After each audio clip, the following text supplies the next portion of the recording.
هنا قبالة سواحل اسطورة بمدينة روسيكادا تقع جزيرة سيريجينا، قطعة ساحرة مربعة الشكل تقريبا، وتتربع على مساحة قابلة للاستغلال السياحي والفندقي. استوطنها الرومان والفينيقيون في وقت سابق، ولكن لا تستوطنها اليوم سوى النوارس بسبب سوء استغلال هذا الفضاء من قبل السلطات. نحكي على هاي السيريجينا.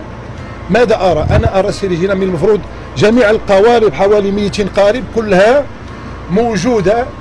كيف ينزل الواحد يربط القارب نتاعو وينزل سهل، يضعوا اشياء باش يربطوا القوارب تاعنا ونهبطوا. السيريجينا شاغرة، واحد ما يقدر يرتاح فيها. وبخص بالذكر هذه الجزيرة المسماة بجزيرة سيريجينا، يعني أنا كمواطن سوكيكيدي أسمع بها فقط يعني من قبل، عندما كنت صغيرا يقولون جزيرة سيريجينا، وهذه أول مرة لي في حياتي بعد 30 سنة، أول مرة أزور هذه المنطقة واكتشفت حقا، رغم أني من أبناء سكيلا، يعني أول مرة في حياتي بعد أكثر من 30 سنة أزور هذه المنطقة. هذه الجزيرة يعني في الحقيقة هي ساحرة جدا. منذ سنتين أغلقت المصالح المختصة الأبواب في وجه الحركة السياحية نحو هذه الجزيرة، وأعلنت أشغال ترميم وصيانة بأسوارها، لكنها لم تنطلق بعد.